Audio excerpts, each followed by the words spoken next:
E relembrando algumas armadilhas ou recomendações, né, de utilização dos índices. Nós vimos, né, em aulas anteriores, recomendo para quem não viu ou não recorda, ver o outro vídeo da nossa playlist.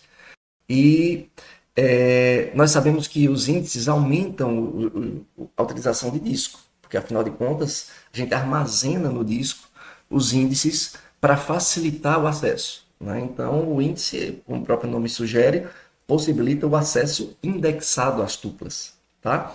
Então os índices normalmente são ordenados, então a busca realizada é mais otimizada, né? Eu consigo fazer rapidamente buscas como busca binária, ou seja lá qual for, né, algoritmos que se utilize da ordenação dos índices, por exemplo, né? Porém, eu pago o preço do índice, né? Eu ganho no acesso, nos selects, nas leituras, mas eu pago um preço na hora dos inserts e dos updates.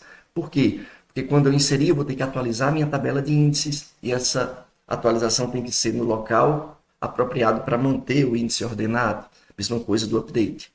Tá? Então, não é bom utilizar o índice, indexar um atributo que seja alterado com frequência.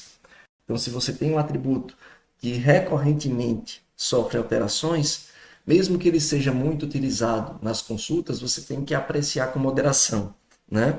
Será que eu consulto com muito mais frequência do que eu altero?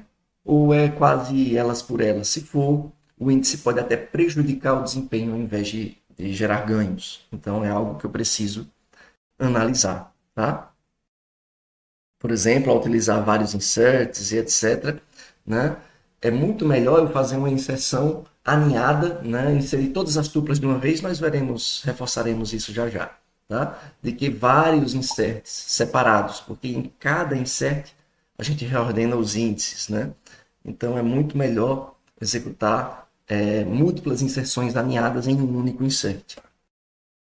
Tá aí o exemplo. Então, ao invés de dois inserts, por exemplo, de disciplinas, é muito melhor um único insert que insere os dois conjuntos de dados, as duas tuplas de dados.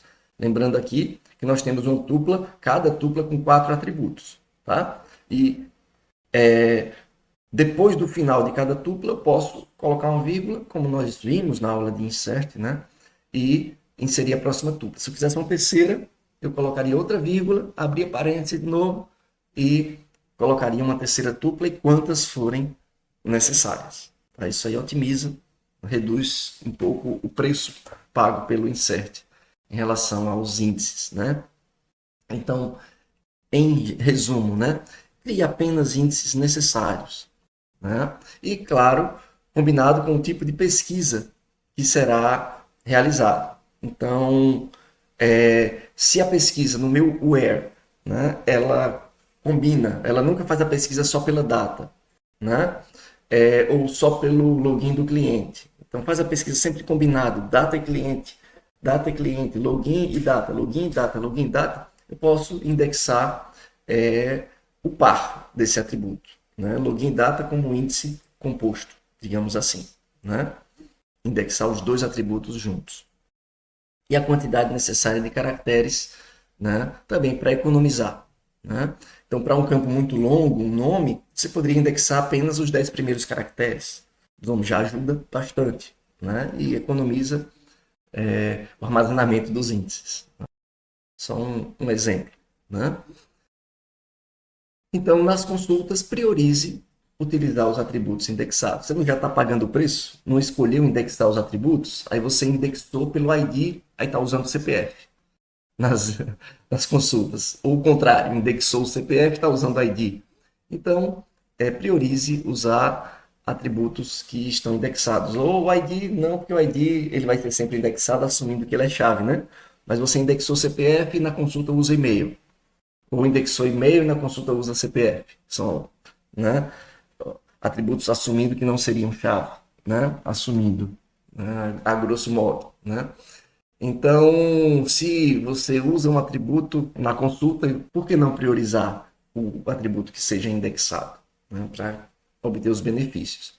E o comando explain pode ajudar a otimizar ou, de certa forma, apresenta o caminho das pedras das nossas consultas. Tá? Então, para a gente ver na prática, eu vou acrescentar o explain aqui e a gente vai executar.